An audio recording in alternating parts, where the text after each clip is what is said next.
This is the Book of Abraham, a part of the Scriptures used today by the Church of Jesus Christ of Latter-day Saints, the Mormons.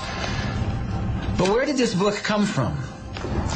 Joseph Smith, founder of the Mormon Church, claimed to translate it from an ancient Egyptian scroll he purchased from a traveling antiquities dealer in 1835. Smith claimed the scroll contained a lost book of Abraham, an original text nearly 4,000 years old. At the time in America, no one could read ancient Egyptian, but today, Egyptologists know exactly what it says. So what was this ancient scroll? Was it a lost book of Abraham, or was it something else? Stay tuned and find out for yourself.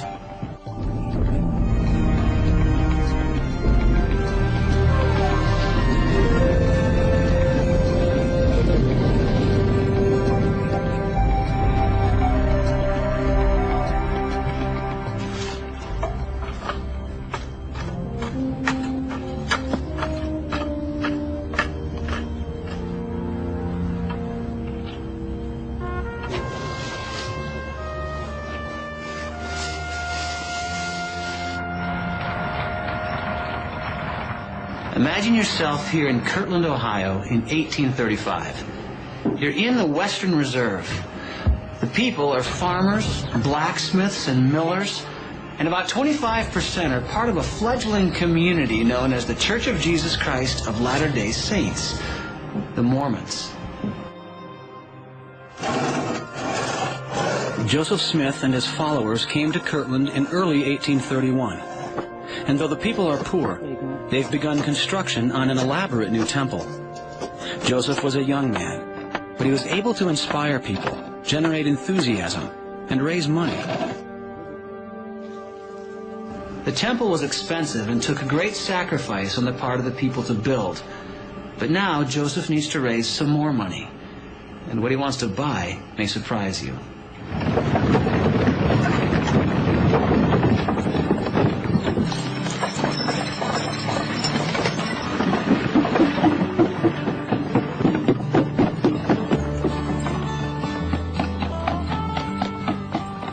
A traveling antiquities dealer named Michael H. Chandler has come to town peddling his wares, an exhibit of all things, 4 Egyptian mummies.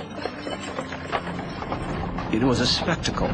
For a small price, you could see fragments of mysterious writings, things from ancient Egypt, even real mummified human corpses, all of which had been unearthed since Bible times. Chandler and his exhibit were always able to draw a crowd.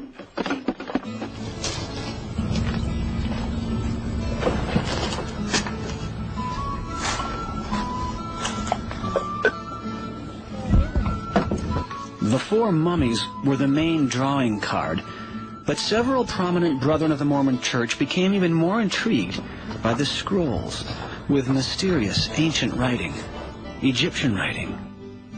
5 years earlier, Joseph Smith, their prophet and leader, had published the Book of Mormon, a remarkable work in that Joseph said he had not actually authored the book, but rather he had translated it from the records of an ancient pre-Columbian civilization. Joseph said an angel appeared to him, an angel named Moroni, who presented Joseph with a set of gold plates. The plates were said to have been inscribed with a mysterious language called Reformed Egyptian. The story is that Joseph Smith translated the gold plates by the gift and power of God.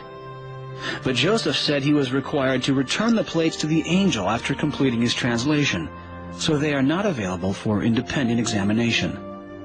When the Book of Mormon was published in 1830, it established Joseph Smith as a prophet and seer in the eyes of his followers. Joseph had brought forth 1 volume of lost scripture, and they believed God would use him to restore other lost scriptures. One of the original appeals, I think, of early Mormonism was Joseph Smith's claim to be a prophet, seer, and revelator. He had promised that the Lord was opening up the bowels of the earth and bringing forth ancient scriptures, and would continue to do so because we were living in the last days of the earth. when Michael Chandler arrived in Kirtland with ancient papyrus scrolls covered with mysterious, unknown writings. The saints wondered if their prophet could decipher these records. What happened was the enthusiasm was there for the members of the church to think that these things had tremendous value, that the Lord indeed was bringing to the prophet Joseph Smith these documents for him to translate. Joseph said that he could indeed decipher these scrolls. In fact, he said these were more than just ancient Egyptian artifacts. These were none other than the writings of Abraham and Joseph, famous figures from the Old Testament of the Bible. If this were true, these scrolls would be an unprecedented and momentous discovery, a preservation of writings from 2,000 years before Christ. But what were they really? Stay tuned as we investigate a remarkable Mormon claim, the rediscovery of a lost book of Abraham. The story begins in 1833 in the eastern United States, when a man named Michael Chandler was commissioned to sell a collection of ancient Egyptian antiquities. The collection included 11 mummies, 2 papyrus scrolls, and several scroll fragments. The artifacts had originally been exhumed by a tomb raider named Antonio Lobolo in the early 1820s from a burial site along the banks of the Nile River near the Egyptian city of Thebes. After Lobolo's death, his estate shipped the artifacts to New York City, hoping they could be sold for a profit. Chandler's travels with the antiquities included stops in Philadelphia, Baltimore, and Harrisburg, where he was able to sell 7 of the mummies. He arrived in Cleveland in March of 1835 with the papyrus scrolls and 4 remaining mummies. An article in the Cleveland Advertiser newspaper of March 26, 1835, noted Chandler's interest in selling his remaining artifacts. The exhibitor permits as free an examination of them as is consistent with their preservation. Specimens of the ancient method of writing on papyrus found with the mummies are also shown by Mr. Chandler, whose intelligent conversation adds much to the interest of the exhibition. The collection is offered for sale by the proprietor. Cleveland Advertiser, March 26, 1835. Michael Chandler was apparently acting as an agent for several businessmen in Philadelphia. And apparently the arrangement was that he was supposed to display and sell these antiquities as he displayed them and keep a small commission for himself and send the remainder of the money back to the businessmen in Philadelphia. Once he was out on the road, he apparently lost contact with his businessmen and was dispensing of these antiquities as he went and keeping the entire profit for himself. He had heard about Joseph Smith, the Mormon prophet, and his abilities to translate languages, and so he wended his way to Kirtland, Ohio, and arrived there in July of 1835. Chandler's arrival in Kirtland was described at the time by William W. Phelps, a member of the Mormon community, in a letter to his wife. 4 Egyptian mummies were brought here. There were 2 papyrus rolls besides some other ancient Egyptian writings with them. As no one could translate these writings, they were presented to President Smith. He soon knew what they were and said they, the rolls of papyrus, contained the sacred record of Joseph in Pharaoh's court in Egypt and the teachings of Father Abraham. God has so ordered it that these mummies and writings have been brought into the church. July 20, 1835. That created a tremendous value for these papyri. But Chandler was unwilling to sell the papyri by themselves. That was all that the prophet was interested in. He insisted on selling the 4 mummies that were all that were left now, and everything. He was ready now to unload the entire collection of antiquities that he had left.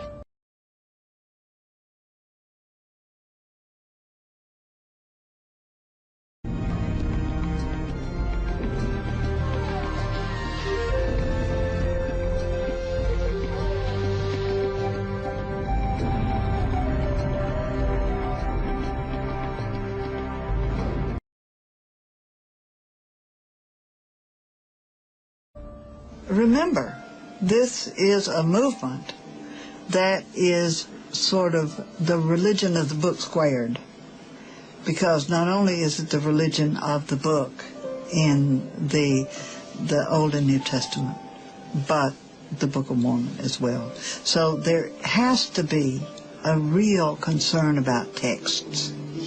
text.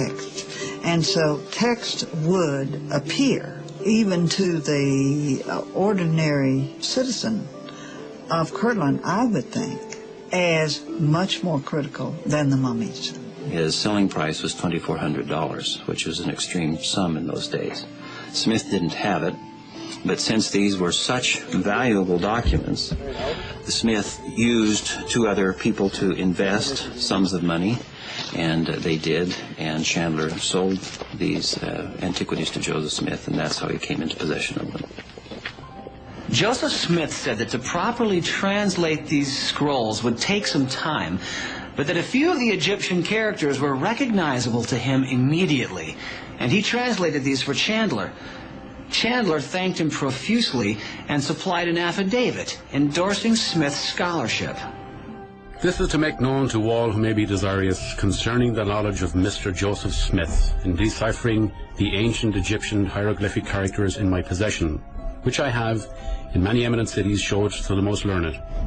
And from the information that I could ever learn or meet with, I find that of Mr. Joseph Smith to correspond in the most minute matters. Translation of the papyri commenced almost at once, with Joseph focusing his attention on one of the papyrus scrolls, which he identified as an ancient record of Abraham.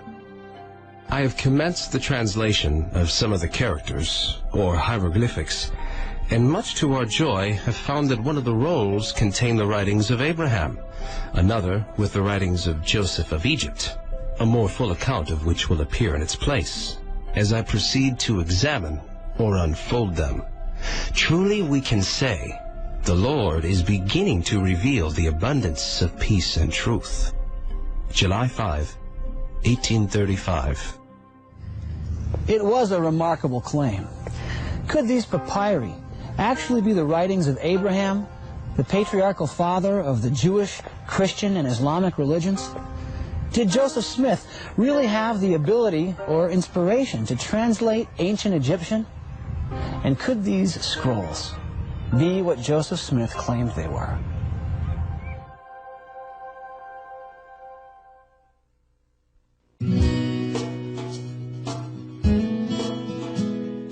In the weeks immediately after purchasing the scrolls, Joseph threw himself enthusiastically into the task of translation. He records in his diary that he began by developing an alphabet and grammar of the Egyptian language. The townspeople were duly impressed with the work, and scores of visitors would call on the prophet to see for themselves these wondrous things. I was continually engaged in translating an alphabet of the Book of Abraham, and arranging a grammar of the Egyptian language as practiced by the ancients. July 1835. In the afternoon, I waited on most of the 12 apostles in my house and exhibited to them the ancient records and gave explanations. This day passed off with the blessing of the Lord. October 3, 1835. In 1835 in America, there was no one who could read ancient Egyptian. All knowledge of the language had been lost for centuries. Only recently had the French scholar Jean-François Champollion made a breakthrough in deciphering the ancient Egyptian language. The Rosetta Stone, a trilingual inscription in Greek, Egyptian hieroglyphic, and Demotic, was the key which allowed Champollion to unlock ancient Egyptian. But his work was far away from the pioneers of rural Ohio. In the 1840s in the United States, the ancient Egyptian language was virtually unknown. It had only been deciphered beginning in 1822, and that knowledge simply had not crossed the Atlantic, so that almost any interpretation given to an Egyptian document in 1842 or 45 or 50 or even 1860 would have been believable to a general audience who would have no way of comparing it with the actual truth.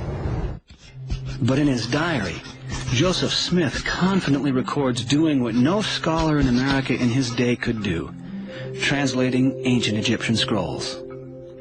This afternoon, I labored on the Egyptian alphabet, in company with brothers Oliver Cowdery and W.W. Phelps. And during the research, the principles of astronomy, as understood by Father Abraham and the ancients, unfolded to our understanding, the particulars of which will appear hereafter. October 1, 1835. This afternoon, I recommenced translating from the ancient records. October 7, 1835. I returned home and spent the day in translating the Egyptian records. A warm and pleasant day. November 19, 1835. Spent the forenoon instructing those that called to inquire concerning the things of God in the last days. And in the afternoon, we translated some of the Egyptian records. November 24, 1835. Spent the day translating. November 25, 1835. At home, we spent the day in transcribing Egyptian characters from the papyrus. I'm severely afflicted with a cold. November 26, 1835.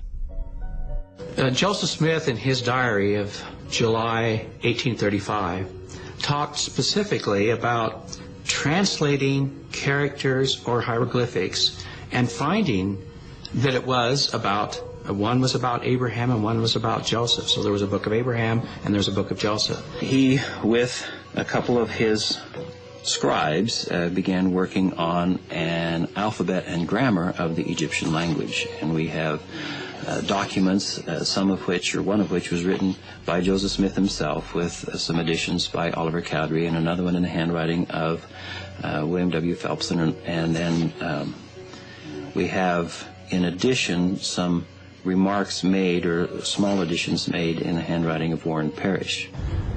Through the autumn and early winter of 1835, Joseph continued to work on the project. And eventually, the mummies and the scrolls were moved to an upper floor room here at the Kirtland Temple, where Joseph continued to work on the translation. But the translation project soon tapered off, and Joseph moved on to other matters related to leading his community. He established his own bank in Kirtland and issued his own currency. But in 1838, when the venture went bankrupt, Joseph fled Kirtland on horseback in the middle of the night and never returned. In 1839, the Mormon community relocated to a small town on the banks of the Mississippi River known as Commerce, Illinois. Joseph renamed the town Nauvoo, a Hebrew word meaning beautiful. I mean, it was a place with a few houses and 2 stores, I think. It was just a little tiny wide spot in the road, but it was located on a really pretty bluff.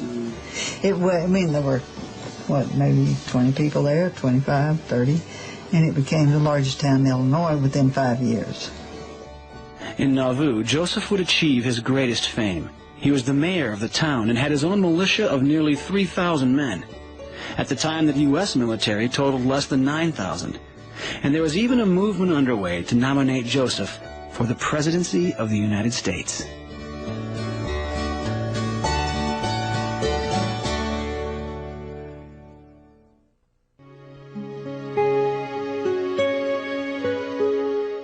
It was in Nauvoo that Joseph finally published his translation of the Abraham Scroll.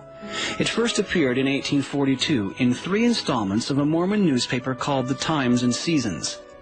It was called the Book of Abraham, and a note at the beginning introduced it as a translation of some ancient records that have fallen into our hands from the catacombs of Egypt, purporting to be the writings of Abraham while he was in Egypt, called the Book of Abraham, written by his own hand upon papyrus.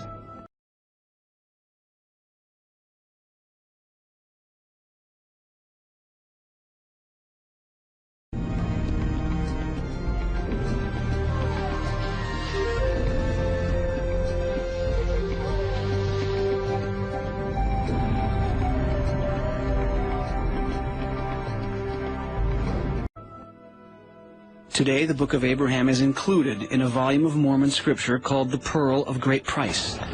It is considered inspired scripture by the Church of Jesus Christ of Latter-day Saints, of equal authority to the Bible. The Book of Abraham includes a creation story, but it's dramatically different than the biblical creation story found in the book of Genesis. Where the Bible points to one true creator God, the Book of Abraham recounts a startling new twist. And then the Lord said, "Let us go down." And they went down at the beginning, and they, that is the gods, organized and formed the heavens and the earth. Book of Abraham, chapter 4, verse 1. And the gods said among themselves, On the seventh time we will end our work, which we have counseled, and we will rest on the seventh time from all our work which we have counseled. And the gods concluded upon the seventh time, because that on the seventh time they would rest from all their works, which they, the gods, counseled among themselves to form, and sanctified it. And thus were their decisions at the time that they counseled among themselves to form the heavens and the earth. Book of Abraham, chapter 5, verses 2 and 3. Judaism and Christianity have always been monotheistic religions. There's one God. There's one Creator. And if he had a council, it was a council of created angelic beings that did his bidding by his sovereign authority. And the idea of equally co-eternal beings working with him on a group project is totally unprecedented in Jewish and Christian teaching. Joseph Smith announced that he would publish additional installments of his Book of Abraham, but he never did. And in June of 1844, he was assassinated. And a group of Mormon dissidents published a newspaper called the Nauvoo Expositor, which accused Joseph Smith as mayor of taking too much into his own hands. And there were some references in the Nauvoo Expositor to the notion of plural marriage. And so, as mayor, he sent the constabulary to destroy the newspaper. And the governor brought him into Carthage, Illinois, and put him in jail. And then the governor turned his back and took the militia and went to Nauvoo, leaving the jail unprotected. And then other militia with blackened faces came in and shot him. On June 27, 1844, his cell was stormed. Joseph was shot, and as he fell from a second-floor window, he was fired upon numerous times. No one was ever convicted for his brutal murder.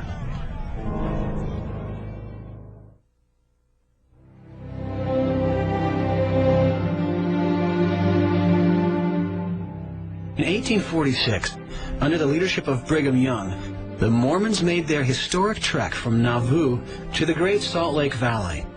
At the time, this was isolated frontier territory, far from the jurisdiction of the U.S. government. And though Joseph Smith was no longer leading the Mormons, his Book of Mormon, Doctrine and Covenants, and Pearl of Great Price, including the Book of Abraham, all became canon, inspired scriptures on par with the Old and New Testaments of the Bible. They are the basis for the unique theology of the Church of Jesus Christ Latter-day Saints to this day. In the Great Salt Lake Valley, the Mormons once again proved their ability to settle frontier territory and to build a thriving town. They began work on another temple, their greatest yet. But the scroll Joseph Smith had identified as a lost Book of Abraham remained in Illinois, in the possession of Joseph's mother, Lucy Mack Smith, and his widow, Emma. In 1856, 12 days after Lucy's death, Emma Smith, who now seemed to have ambivalent feelings about her late husband, sold the papyri to a man named Abel Combs. Emma, now remarried to a man named Louis C. Bideman, provided an affidavit attesting that the antiquities had belonged to Joseph. This certifies that we have sold to Mr. A. Combs 4 Egyptian mummies with the records of them. They were purchased by the Mormon prophet Joseph Smith at the price of $2,400 in the year 1835. They were highly prized by Mr. Smith on account of the importance which attached to the record, which was accidentally found enclosed in the breast of one of the mummies. Emma Smith Bideman, May 26, 1856. One of the things that is really interesting about Emma Smith, she was very much engaged in the process of forgetting as well as remembering, because she has to forget that he introduced plural marriage into Mormonism. Even though we know that she was at some of these ceremonies where he married other women that were friends of his, friends of hers, and her husband married them as well. She told her sons that it was Brigham Young that introduced plural marriage into Mormonism. Two of the mummies sold to Abel Combs were later acquired by a Chicago museum that was destroyed in the Great Chicago Fire of 1871. It was assumed that the Joseph Smith papyri had also been destroyed, lost forever to the emerging knowledge of Egyptology.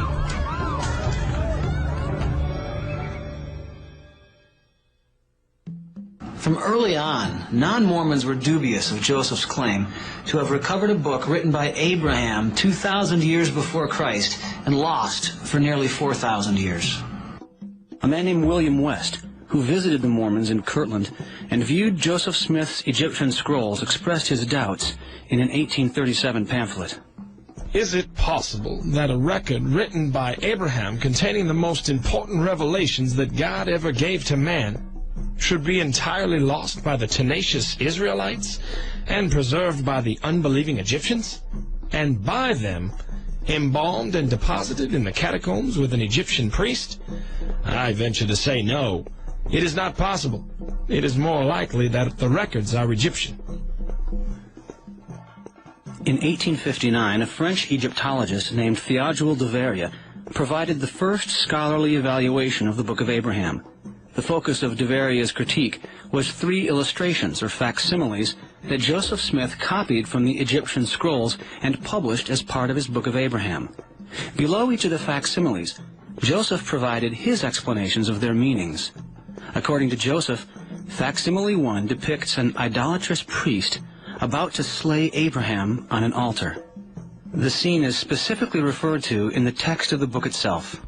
And it came to pass that the priests laid violence upon me, that they might slay me also, as they did those virgins upon this altar. And that you may have a knowledge of this altar, I will refer you to the representation at the commencement of this record. Book of Abraham, chapter 1, verse 12. But de Verrier noticed that there was something wrong with the pictures. They closely resembled scenes he had come across numerous times in common Egyptian burial documents. But Smith, according to de Verrier, had completely misidentified the characters and the scenes. In facsimile 1, Smith labeled the standing figure on the left as a priest, knife in hand, attempting to slay Abraham. In reality, said de Verrier, this is the Egyptian god Anubis, assisting the resurrection of a deceased Egyptian. Anubis was also drawn incorrectly. He should have been pictured with the head of a jackal, not the head of a man. The god Anubis, who should have a jackal's head, effecting the resurrection of Osiris. Théodule de Verrier, 1859. You would never imagine, as an Egyptologist, that the god, the black god on the left of this scene, had anything but a jackal's head. That's just normal. Joseph Smith had explained another of the illustrations in the Book of Abraham, called facsimile 3, as Abraham seated on Pharaoh's throne, lecturing the royal court on matters of astronomy. But again, de Verrier said Joseph's explanation was completely wrong. Facsimile 3 was also a rendition of a common scene from Egyptian burial documents, depicting a deceased man being led into the presence of Osiris, the Egyptian god of the underworld.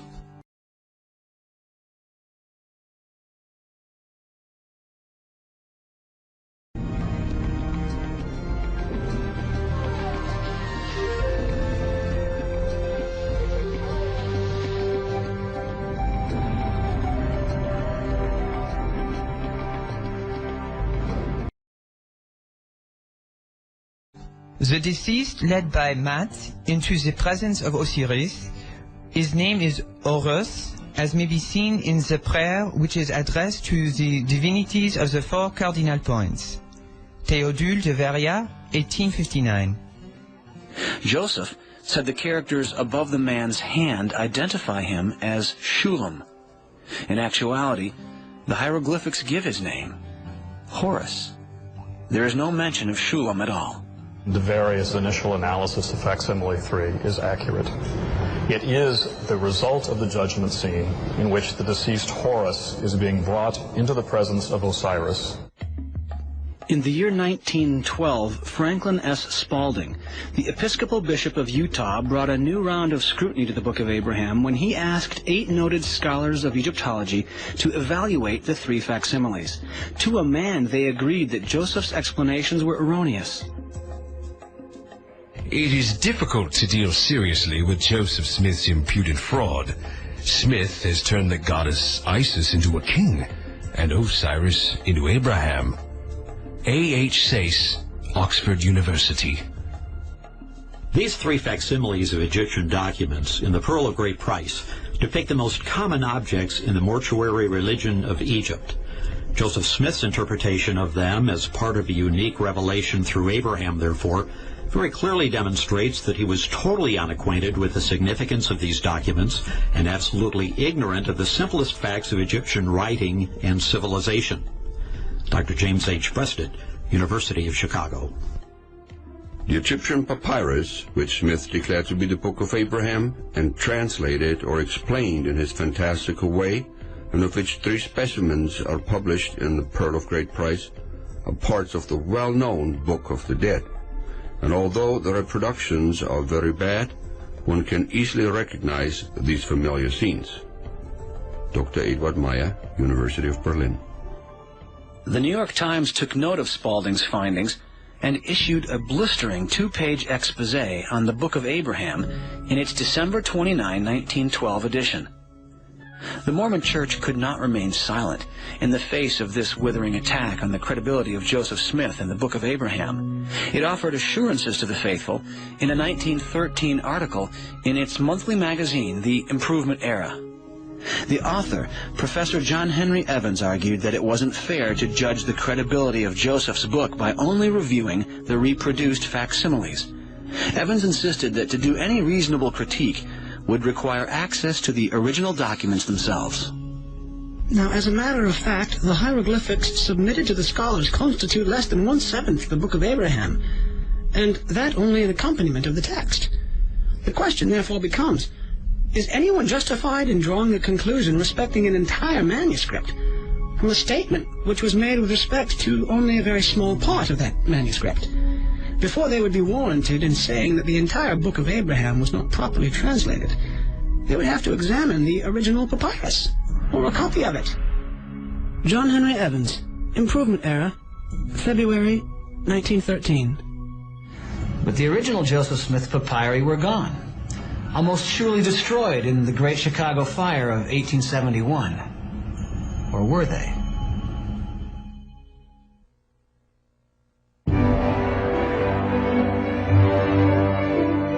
But in the spring of 1966, a dramatic discovery was made right here in New York at the Metropolitan Museum of Art.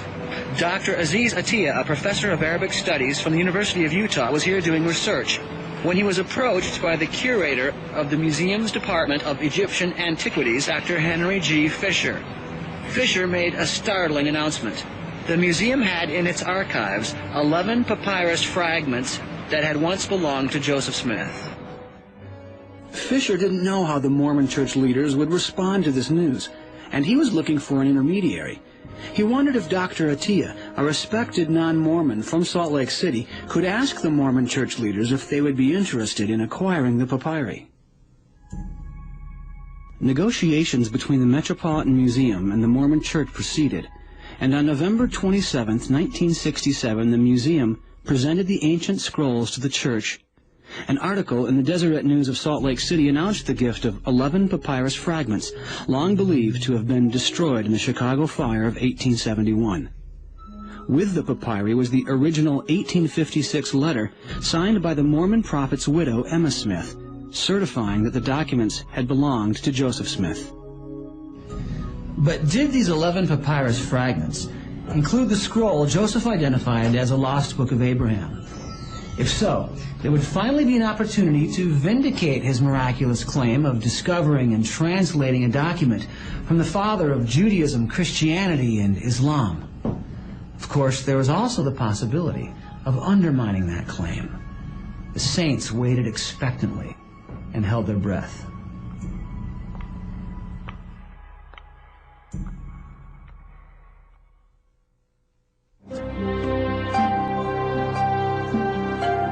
Joseph Smith had dictated his translation of the original papyri to his scribes in the 1830s. It was important to identify whether or not the papyri found in the 1960s were the same ones Joseph used during this process. The first clue was the most obvious. The torn picture found in one of the fragments was an identical match to the familiar picture in the beginning of the Book of Abraham. In fact, the tears on the original corresponded exactly to where the Book of Abraham drawings seemed to go awry.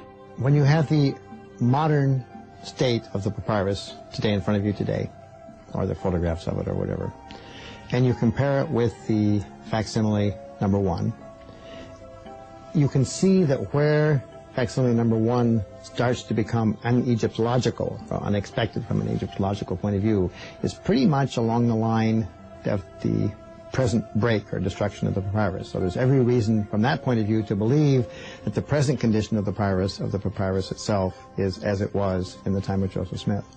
If you took a painting of Madonna and Child and you tore off the heads of both figures and you replaced them with a dog and a cat, it would be as obvious to us now that this was wrong as the replacing of the clearly a jackal head with a human head on this Egyptian piece, because we know what these images actually look like. In the same way, we know that those figures would never, under any circumstance, hold a knife. And that's critical to the text itself, because it's not merely decoration for this text. It goes to the core of the supposed story that accompanies it. And if you take the knife away, you've taken the story away as well. And clearly the knife had no reason to be there.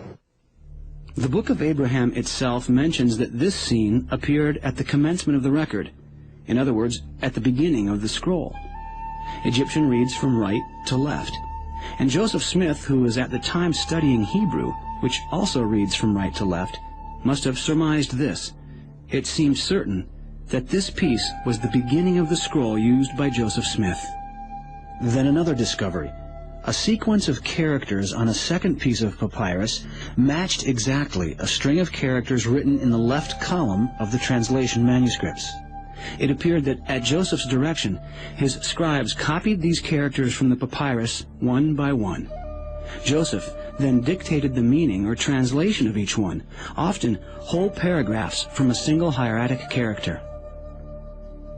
When Dr. Klaus Baer, professor of Egyptology at the University of Chicago, examined the papyri fragments, he determined that this same piece had at one time been attached to the piece containing facsimile 1. The fibers and edges matched exactly. A third piece was found to include the name Horus, the man for whom the scroll had been prepared. And though the original facsimile 3 has never been found, it also mentions the name Horus. Together, these 4 pieces form virtually the entire scroll in its original form. Finally, scholars could meet the conditions set forth by John Henry Evans way back in 1913. No longer would the critique of the accuracy of the Book of Abraham rely on the facsimiles alone. Now, Egyptologists could read the papyri for themselves and see whether they contained an evil priest's attempt to sacrifice Abraham on an altar, or an account of creation by a multiplicity of gods. In 2001, Dr. Robert Rittler, Associate Professor of Egyptology at the University of Chicago, was commissioned to do a complete translation of the Book of Abraham scroll.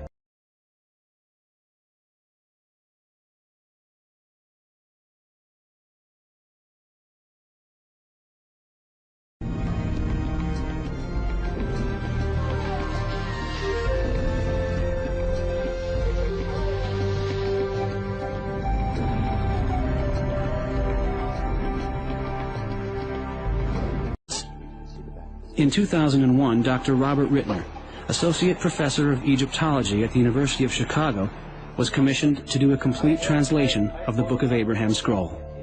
What this document really is an extended prayer on behalf of a deceased Egyptian priest, which begins with an invocation to the god of mummification, probably, certainly with a picture of the god of mummification, to ensure his continued existence, to ensure the priest's continued existence in the next world.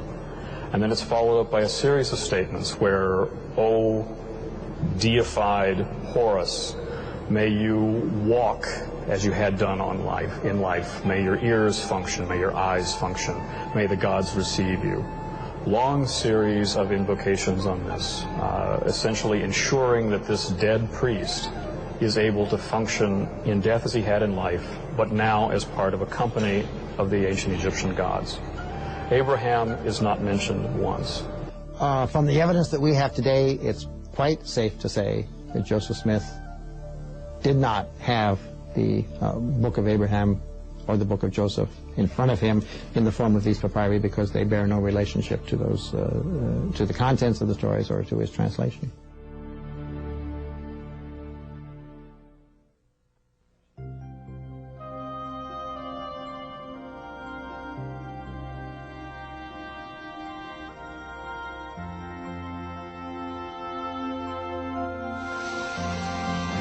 We wanted to get an official Mormon explanation of how the Church today understands the Book of Abraham. However, the Church of Jesus Christ of Latter-day Saints declined our request for an interview. Michael Purdy of the Church's Public Affairs Department did refer us to this book by Mormon scholar John Gee. Dr. Gee puts forth the position that other than the original of Facsimile 1, the papyrus fragments given to the Church in 1967 were not the portion of the papyri that contained the text of the Book of Abraham. He claims the scroll Joseph used was originally 10 feet long, and that there was a large section that is now missing, which may have contained the lost book.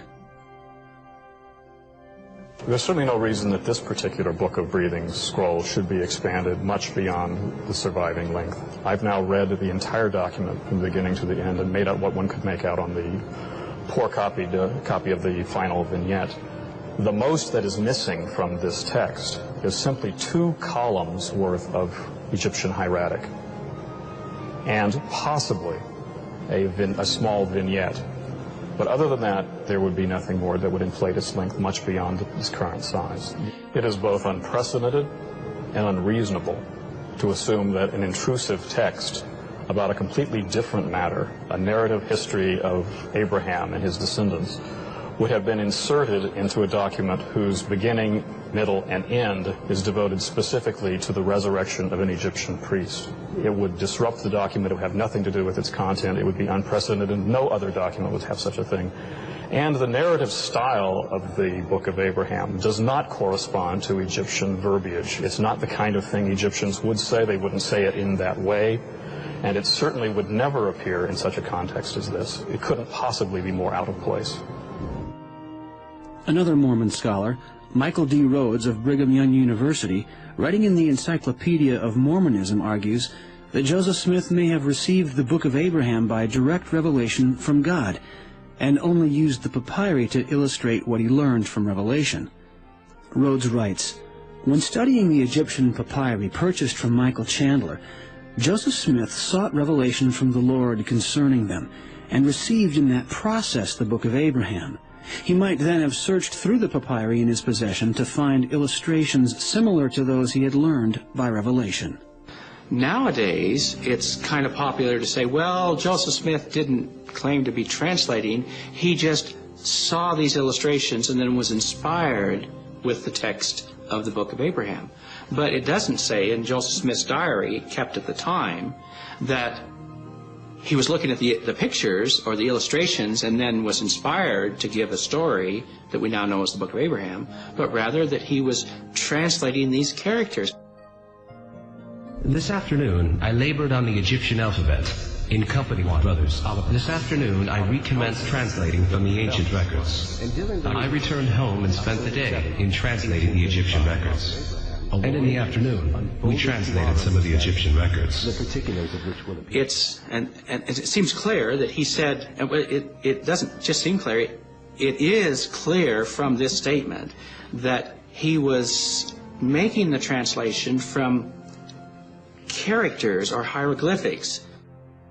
Michael Rhodes of Brigham Young University also claims in the Encyclopedia of Mormonism that Joseph Smith's explanations of the facsimiles are accurate.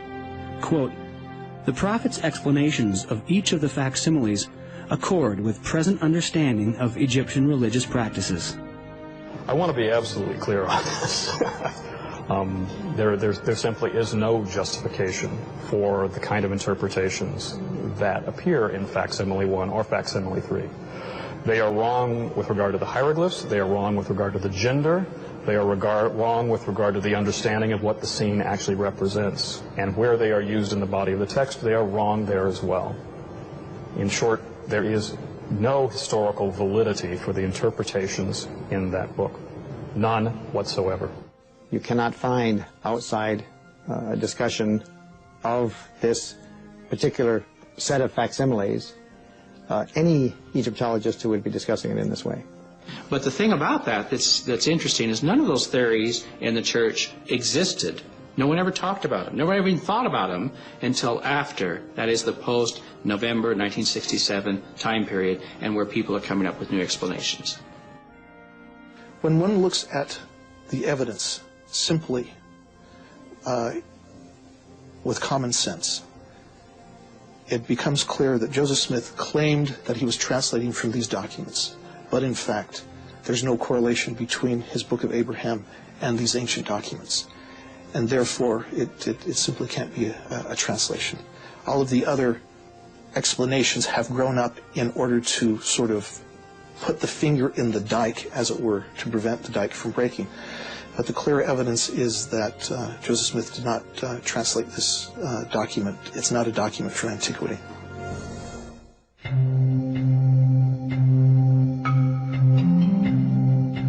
The Foundation for Ancient Research and Mormon Studies, FARMS, here at Brigham Young University, specializes in the defense of the Mormon Scriptures.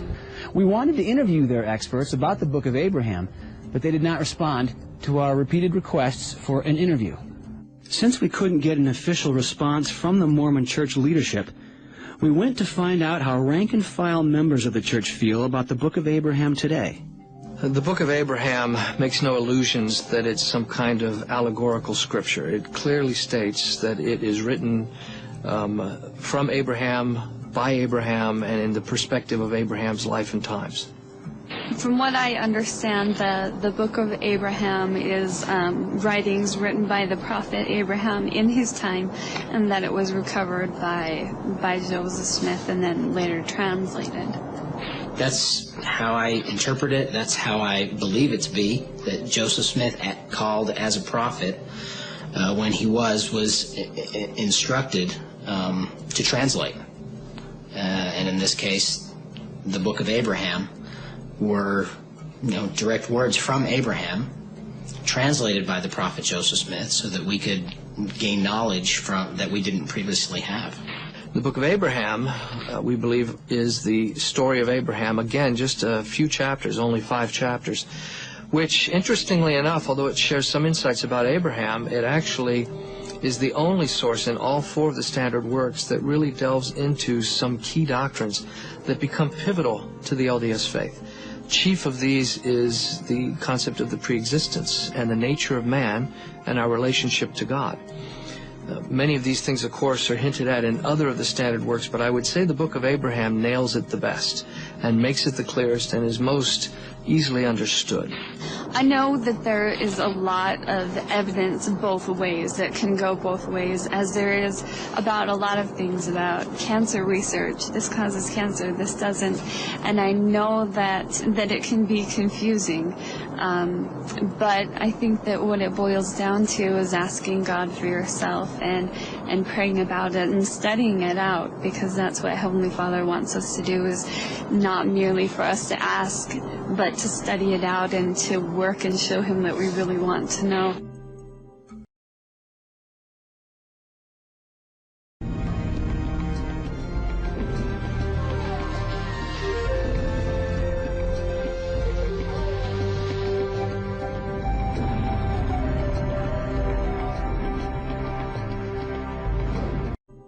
I don't know the history of how the Book of the Book of Abraham came into the hands of Joseph Smith. All I know is that we believe, and I believe, that he was called to be a prophet in the latter days, and that if the Lord wanted him to have that information and translate it and put it into Scripture for our day, then that's what he wanted him to do. Well, I think you should always question. I don't think God expects us not to question. Yes, we should question and eventually, ultimately, question God. But also do our own research because God gave us our minds for a reason, and come to some conclusions and ask Him, hey, I think this, am I right? And He does answer us. I know He does, so.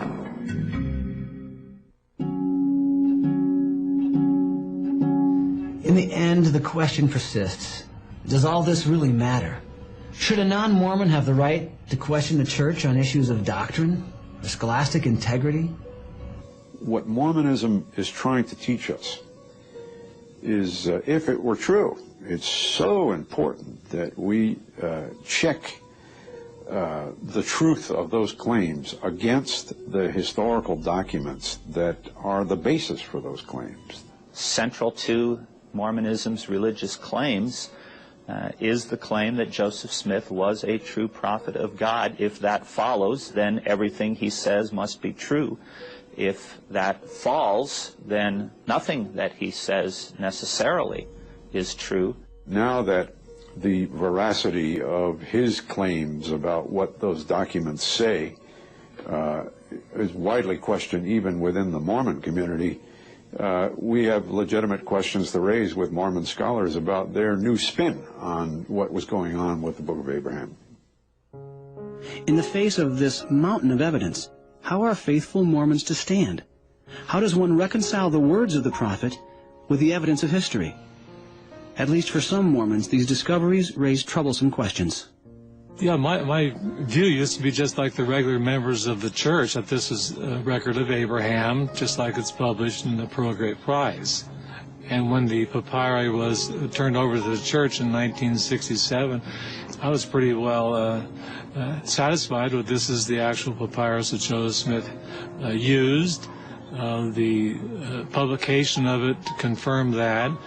But when they started, the Egyptologists started translating it, you get a different view. A friend of mine mentioned to me years ago, and I think that there's a tremendous amount of truth in this, nothing will disturb an LDS member more than finding out that Brigham Young taught the Adam God theory than having some modern Mormon apostle lie about it. And so the church really doesn't do anything, any value for their members by sanitizing the facts of the Book of Abraham.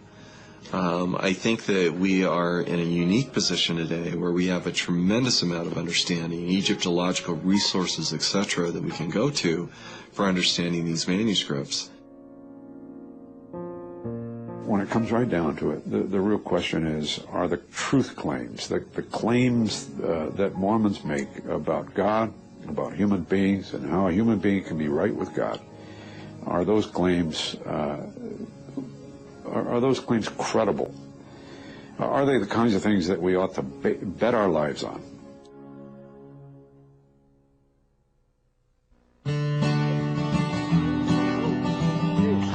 Gary and Sarah Webb live in Draper, Utah with their 2 young children. Both were lifelong members of the Mormon Church. Gary was heading into his senior year at BYU when he came to a life-changing conclusion. I even remember the spot. When I came to the conclusion that the faith of my childhood was untrue, I remember I was outside just sitting on a lawn in the summertime reading the book about the Book of Abraham, and the evidence was so overwhelming. There was no place for doubt or this is anti-Mormon or this is just something somebody fudged together. It was very clear and well documented. It really became the final straw for me, and I realized that I wasn't going to spend the rest of my life pretending to believe something that wasn't true. And I think I realized that I was going to have to make some changes that were not going to be easy. That it was a really difficult time for us, and but we've gotten past the anger and into discovering more about the truth instead of lies that we were stuck in for a while.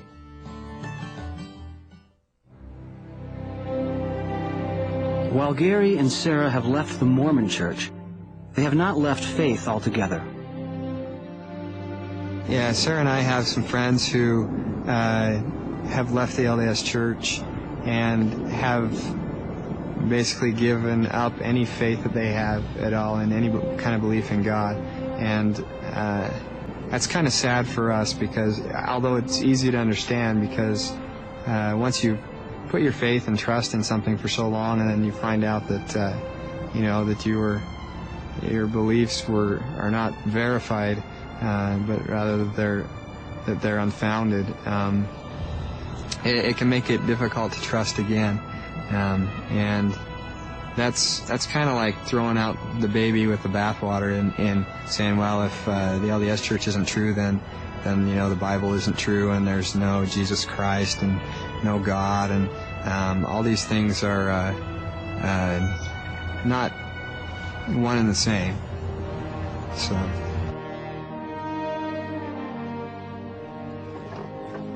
In 1835, Joseph Smith purchased scrolls from Michael H. Chandler. At the time, no one knew what those mysterious ancient Egyptian scrolls actually were. No one in America could read the text or had seen anything of the sort before. But Joseph Smith claimed that he could read them, that he could translate them. I have commenced the translation of some of the characters or hieroglyphics, and much to our joy, have found that one of the rolls contained the writings of Abraham. One of the rolls contained the writings of Abraham. The evidence against the authenticity of the Book of Abraham cannot help but raise questions about Joseph Smith's other translations, such as the more foundational Book of Mormon. For some, since Joseph's translation of the Book of Abraham, which can be tested, has been found to lack credibility, then how can we accept his translation of the Book of Mormon, which cannot be tested? Scholars have never had the opportunity to examine those originals. And since the gold plates were returned to the angel Moroni, apparently they never will.